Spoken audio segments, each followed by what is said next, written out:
Hello बच्चों, welcome to नडी side. आज हम कवर करने वाले हैं फिजिक्स का एक नया चैप्टर। और हाँ, इस वीडियो के बाद कॉन्सेप्ट्स होंगे क्रिस्टल क्लियर। तो चलिए शुरू करते हैं।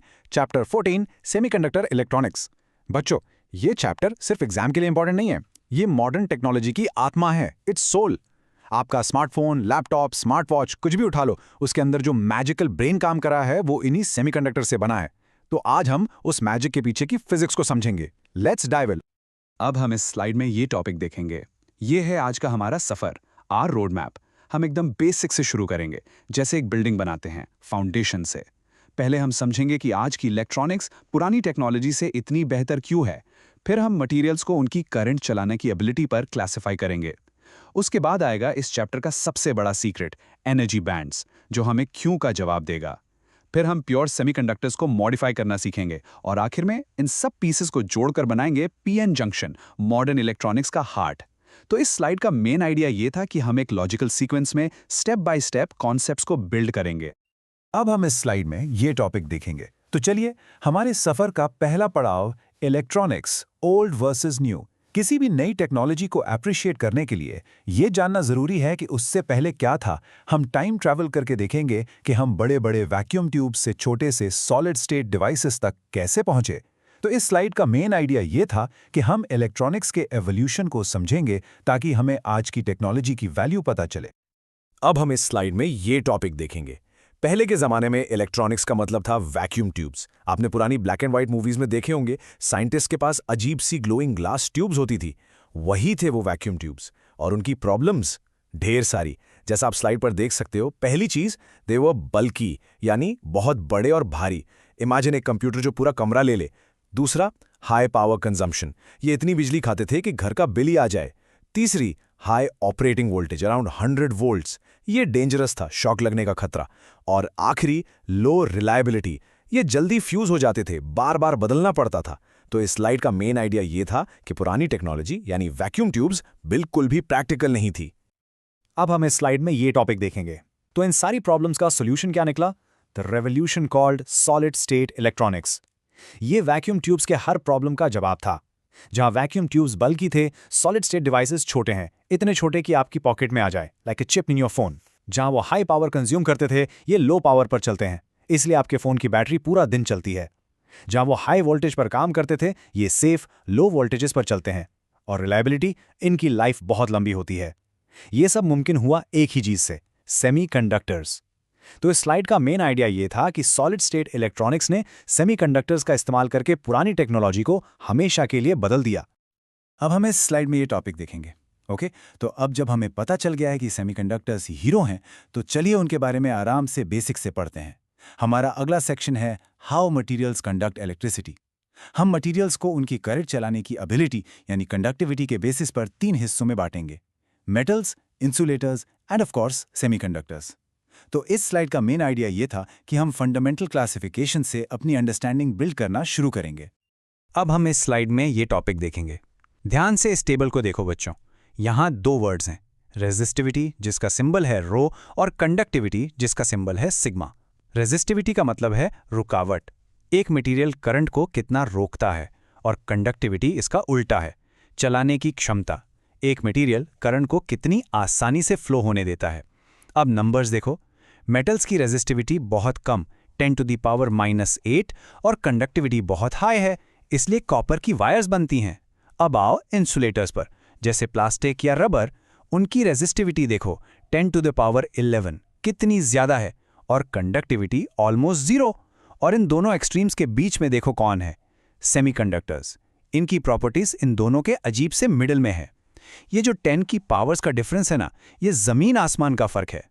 तो इस स्लाइड का मेन आइडिया ये था कि कंडक्टिविटी के बेसिस पर मटेरियल्स 3 अलग अलग दुनिया में रहते हैं और सेमीकंडक्टर्स इनके बीच का ब्रिज है। अब हम इस स्लाइड में ये टॉपिक देखेंगे।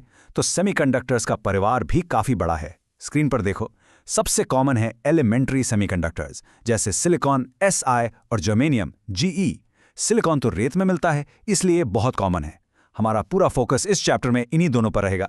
लेकिन आपको पता होना चाहिए कि कंपाउंड सेमीकंडक्टर्स भी होते हैं, 2 या ज़्यादा एलिमेंट्स को मिलाकर, जैसे इनऑर्गेनिक CDS, जिसे लाइट डिपेंडेंट रेजिस्टर्स LDRs में यूज करते हैं, या फिर ऑर्गेनिक सेमीकंडक्टर्स भी होते हैं जो फ्यूचर की फ्लेक्सिबल डिस्प्लेज में यूज होंगे। तो इस स्लाइड का मेन आइडिया ये था कि सेमीकंडक्टर्स की बहुत वैरायटीज हैं, लेकिन इस चैप्टर के राजा सिलिकॉन और जर्मेनियम ही हैं। अब हम इस स्लाइड में ये टॉपिक देखेंगे। हमने ये तो देख लिया कि मेटल्स कंडक्ट करते हैं और इंसुलेटर्स नहीं, पर सवाल ये है कि ऐसा क्यों है? फिजिक्स हमेशा क्यों पूछती है, why does copper conduct electricity but would doesn't? इस क्यों का जवाब है इस चैप्टर का सबसे इंपॉर्टेंट, सबसे fundamental concept, the secret of energy bands. बच्चों, अगर आपने ये आगे की 3-4 स्लाइड समझ ली ना, तो पूरा चैप्टर आपके लिए केक वॉक हो जाएगा, प्रॉमिस। तो इस स्लाइड का मेन आइडिया ये था कि अब हम कंडक्टिविटी के पीछे की असली फिजिक्स को अनकवर करने जा रहे हैं। अब हम इस स्लाइड में ये टॉपिक देखेंगे। इमेजिन करो एक अपार्टमेंट बिल्डिंग। एक अकेले एटम में इलेक्ट्रॉन्स अलग अलग फ्लोर्स पर रहते हैं, जिनको हम एनर्जी लेवल्स कहते हैं। लेकिन जब बहुत सारे एटम्स मिलकर एक क्रिस्टल बनाते हैं, तो ये फ्लोर्स आपस में मिलकर पूरे जोन्स या बैंड्स बना लेते हैं। 2 बैंड्स हमारे लिए सबसे इंपॉर्टेंट है। पहला, वैलेंस बैंड। ये समझो इलेक्ट्रॉन्स का घर है, ग्राउंड फ्लोर। यहां वैलेंस इलेक्ट्रॉन्स आराम से रहते हैं, एटम से बंधे हुए। दूसरा है कंडक्शन बैंड। ये ऑफिस या प्लेग्राउंड है, टॉप फ्लोर। करंट कंडक्ट करने के लिए इलेक्ट्रॉन को अपने घर यानी वैलेंस बैंड से निकलकर ऑफिस यानी कंडक्शन बैंड तक जाना पड़ता है। जब तक इलेक्ट्रॉन कंडक्शन बैंड में नहीं है, वो फ्री नहीं है। तो इस स्लाइड का मेन आइडिया ये था कि क्रिस्टल में इलेक्ट्रॉन्स एनर्जी बैंड्स में रहते हैं और करंट फ्लो के लिए उन्हें वैलेंस बैंड से कंडक्शन बैंड तक जंप करना पड़ता है। अब हम इस स्लाइड में ये टॉपिक देखेंगे। तो चलिए इस कॉन्सेप्ट को मेटल्स पर अप्लाई करते हैं। ध्यान से डायग्राम देखिए। मेटल्स के केस में क्या हो रहा है? वैलेंस बैंड, घर, और कंडक्शन बैंड, ऑफिस, आपस में ओवरलैप कर रहे हैं। मतलब घर और ऑफिस के बीच कोई दीवार ही नहीं है, आंगन एक ही है। इलेक्ट्रॉन्स को ऑफिस जाने के लिए कोई एक्स्ट्रा एनर्जी नहीं चाहिए। वो आराम से घर से ऑफिस, ऑफिस से घर घूम सकते हैं। इसीलिए मेटल्स में हमेशा लाखों करोड़ों फ्री इलेक्ट्रॉन्स अवेलेबल रहते हैं। और जैसे ही आप वोल्टेज लगाते हो, सारे इलेक्ट्रॉन्स एक डायरेक्शन में भागने लगते हैं और करंट फ्लो होता है। तो इस स्लाइड का मेन आइडिया ये था कि मेटल्स इसलिए एक्सीलेंट कंडक्टर हैं क्योंकि उनमें वैलेंस और कंडक्शन बैंड के बीच कोई गैप नहीं होता, वो ओवरलैप करते हैं। अब हम इस स्लाइड में ये टॉपिक देखेंगे। अब आते हैं दूसरे एक्सट्रीम यानी इंसुलेटर्स पर। यहां का सीन देखो। वैलेंस बैंड, घर, और कंडक्शन बैंड, ऑफिस के बीच एक बहुत बड़ा फॉरबिडन एनर्जी गैप है। ये गैप 3 इलेक्ट्रॉन वोल्ट से भी ज्यादा होता है। ये ऐसा है जैसे आपका घर ग्राउंड फ्लोर पर है और ऑफिस 100th फ्लोर पर, और बीच में लिफ्ट नहीं है। एक इलेक्ट्रॉन के पास इतनी एनर्जी ही नहीं होती कि वो इतनी लंबी सीढ़ियां चढ़कर कंडक्शन बैंड तक जा पाए। इसलिए इंसुलेटर्स में फ्री इलेक्ट्रॉन्स होते ही नहीं है, और जब फ्री इलेक्ट्रॉन्स नहीं तो करंट भी नहीं। तो इस स्लाइड का मेन आइडिया ये था कि इंसुलेटर्स में इतना बड़ा एनर्जी गैप होता है कि इलेक्ट्रॉन्स उसे क्रॉस ही नहीं कर पाते, इसलिए वो कंडक्ट नहीं करते। अब हम इस स्लाइड में ये टॉपिक देखेंगे। और अब आते हैं हमारे हीरो पर, सेमीकंडक्टर्स। ये गोल्डीलॉक्स केस है, ना ज्यादा ना कम, एकदम परफेक्ट। यहां भी वैलेंस बैंड और कंडक्शन बैंड के बीच गैप है, लेकिन ये गैप छोटा है, लेस देन 3 eV। ये ऐसा है कि घर ग्राउंड फ्लोर पर है और ऑफिस फर्स्ट फ्लोर पर। नॉर्मल ठंडी में शायद इलेक्ट्रॉन आलसी हो और ना जाए, लेकिन जैसे ही थोड़ी गर्मी मिलती है, यानी रूम टेम्परेचर पर जो थर्मल एनर्जी होती है, कुछ इलेक्ट्रॉन्स को जोश आ जाता है और वो फर्स्ट फ्लोर पर जंप कर जाते हैं। और जैसे ही वो कंडक्शन बैंड में पहुंचे, वो फ्री हो गए। और इनकी सबसे बड़ी खासियत ये है कि हम इस जंप को कंट्रोल कर सकते हैं। तो इस स्लाइड का मेन आइडिया ये था कि सेमीकंडक्टर्स का छोटा एनर्जी गैप उन्हें स्पेशल बनाता है, क्योंकि हम थोड़ी एनर्जी देकर उनकी कंडक्टिविटी को कंट्रोल कर सकते हैं। अब हम इस स्लाइड में ये टॉपिक देखेंगे। अब तक हमने एनर्जी बैंड्स की जनरल थ्योरी समझी। अब इस थ्योरी को हम अपने मेन कैरेक्टर्स सिलिकॉन और जर्मेनियम पर अप्लाई करेंगे। इस सेक्शन में हम 2 तरह के सेमीकंडक्टर्स देखेंगे। एक है इंट्रिंसिक, जिसका मतलब है एकदम प्योर, 100% प्योर सेमीकंडक्टर, और दूसरा है एक्सट्रिंसिक, जिसमें हम थोड़ी सी मिलावट करके उसकी प्रॉपर्टीज को बदल देंगे। तो इस स्लाइड का मेन आइडिया ये था कि हम अब प्योर और इम्प्योर सेमीकंडक्टर्स के बिहेवियर को कंपेयर करेंगे। अब हम इस स्लाइड में ये टॉपिक देखेंगे। स्क्रीन पर देखिए। ये एक प्योर यानी इंट्रिंसिक सेमीकंडक्टर का स्ट्रक्चर है। हम जानते हैं कि सिलिकॉन और जर्मेनियम के आउटरमोस्ट शेल में 4 वैलेंस इलेक्ट्रॉन्स होते हैं। क्रिस्टल के अंदर हर एक एटम अपने 4 पड़ोसी एटम्स के साथ एक एक इलेक्ट्रॉन शेयर करके 4 मजबूत कोवैलेंट बॉन्ड्स बना लेता है। इससे सबका ऑक्टेट कंप्लीट हो जाता है और सब स्टेबल हो जाते हैं। इमेजिन करो ये एक परफेक्ट कम्युनिटी है जहां सब ने एक दूसरे का हाथ पकड़ा हुआ है। जब टेम्परेचर बहुत कम होता है, लाइक एब्सोल्यूट 0, तो कोई अपना हाथ नहीं छोड़ता। सारे इलेक्ट्रॉन्स इन बॉन्ड्स में लॉक्ड रहते हैं। इसलिए At low temperatures, a pure semiconductor behaves just like an insulator. तो इस स्लाइड का मेन आइडिया ये था कि at low temperature a pure semiconductor में कोई फ्री इलेक्ट्रॉन नहीं होता क्योंकि सारे इलेक्ट्रॉन्स कोवैलेंट बॉन्ड्स में फंसे होते हैं। अब हम इस स्लाइड में ये टॉपिक ये देखेंगे। अब क्या होता है जब हम टेम्परेचर बढ़ाते हैं, जैसे रूम टेम्परेचर पर कुछ कोवैलेंट बॉन्ड्स को इतनी थर्मल एनर्जी मिल जाती है कि वो वाइब्रेट करके टूट जाते हैं। एक इलेक्ट्रॉन बॉन्ड से आज़ाद हो जाता है। ये बन गया हमारा फ्री इलेक्ट्रॉन। लेकिन अब आती है इंटरेस्टिंग बात, जब इलेक्ट्रॉन अपनी जगह छोड़ता है तो वहां एक खाली सीट, एक वैकेंसी क्रिएट हो जाती है। इस वैकेंसी को हम कहते हैं होल। सोचो, एक नेगेटिव चार्ज इलेक्ट्रॉन गया तो उस खाली जगह पर एक इफेक्टिव पॉजिटिव चार्ज आ गया ना। ये होल भी मूव कर सकता है। पड़ोसी बॉन्ड का इलेक्ट्रॉन इस खाली जगह में आ सकता है, जिससे होल आगे शिफ्ट हो जाएगा। इसीलिए इंट्रिंसिक सेमीकंडक्टर में हमेशा number of free electrons Ne number of holes NH के बराबर होता है। Ne = NH। तो इस स्लाइड का मेन आइडिया ये था कि गर्मी से इलेक्ट्रॉन होल पेयर्स बनते हैं और प्योर सेमीकंडक्टर में इनकी संख्या हमेशा बराबर होती है।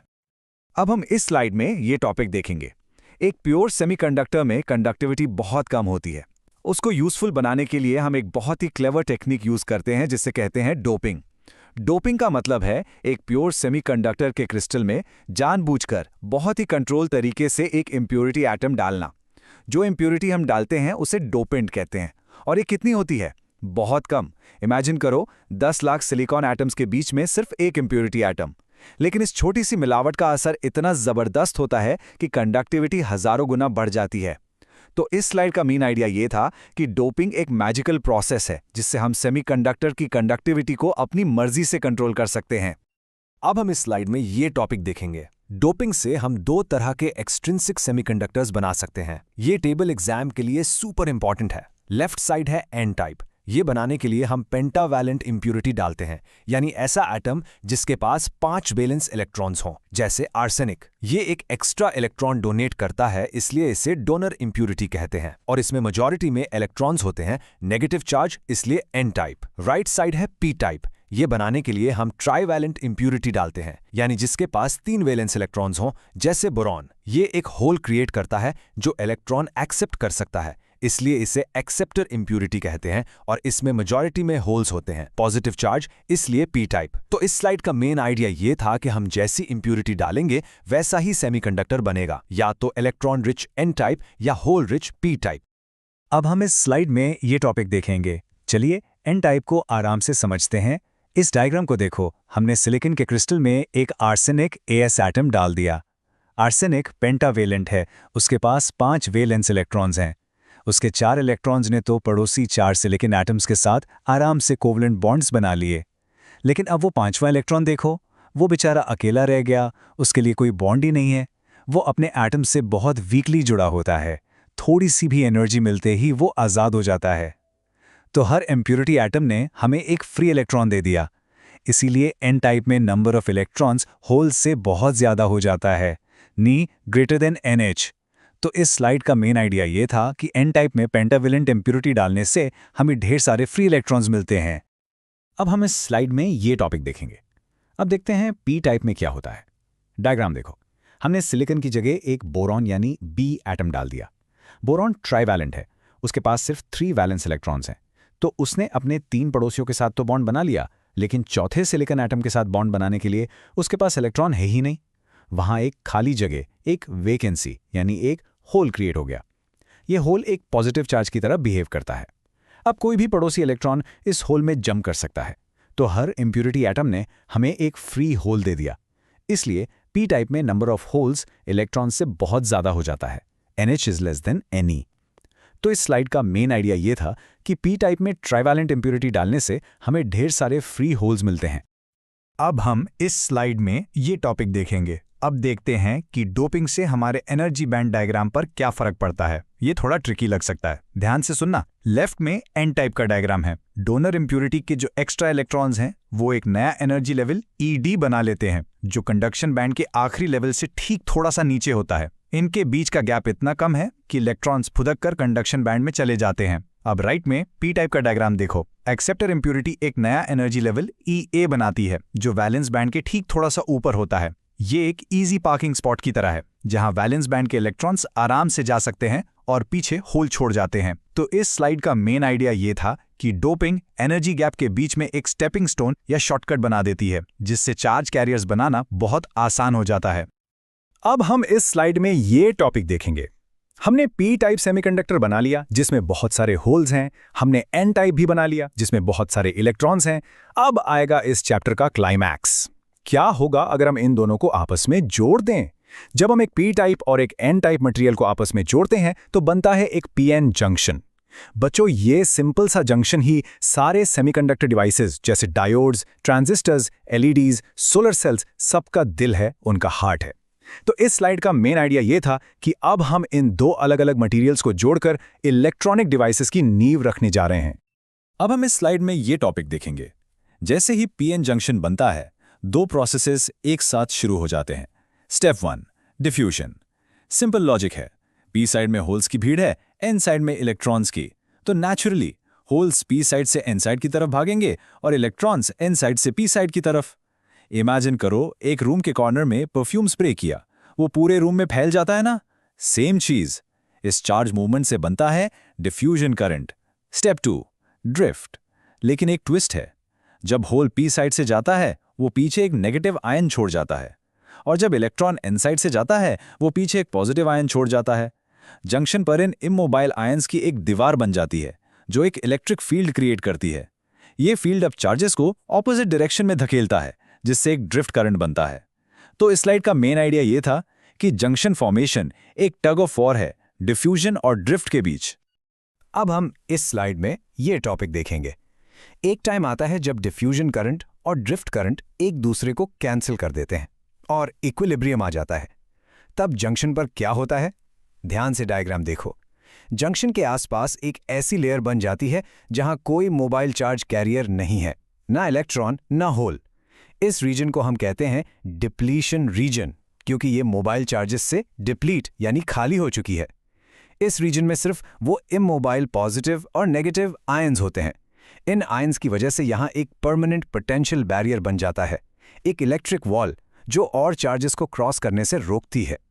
तो इस स्लाइड का मेन आइडिया ये था कि इक्विलिब्रियम में पीएन जंक्शन पर एक ऐसी बैरियर रीजन बन जाती है जहां कोई फ्री चार्ज नहीं होता। अब हम इस स्लाइड में ये टॉपिक देखेंगे। तो बच्चों, आज हमने एक पूरी कहानी देखी। हमने मटेरियल्स के क्लासिफिकेशन से शुरू किया, एनर्जी बैंड थियरी से उनका बिहेवियर समझा, फिर डोपिंग की मैजिकल टेक्निक सीखी और आखिर में पी टाइप और एन टाइप को जोड़कर पीएन जंक्शन बनाया। ये पीएन जंक्शन, ये डिप्लीशन रीजन, ये पोटेंशियल बैरियर, यही डायोड्स और ट्रांजिस्टर्स का बिल्डिंग ब्लॉक है। लेकिन सवाल यह है कि ये सिंपल सा जंक्शन, ये छोटी सी दीवार आखिर करंट के फ्लो को कंट्रोल करके हमारी पूरी दुनिया को पावर कैसे करती है? हाउ? इसका जवाब हम अगले लेक्चर में देखेंगे, जब हम इस जंक्शन पर बैटरी लगाएंगे यानी बायसिंग सीखेंगे। तो इस स्लाइड का मेन आइडिया ये था कि हमने बिल्डिंग ब्लॉक बना लिया है। अब अगले लेक्चर में हम इसका एप्लीकेशन सीखेंगे। अगर आपको ये वीडियो हेल्पफुल लगी हो तो लाइक करिए, शेयर करिए अपने दोस्तों के साथ, चैनल को सब्सक्राइब करिए और कमेंट करके जरूर बताइए आप नेक्स्ट कौन सा चैप्टर देखना चाहते हो।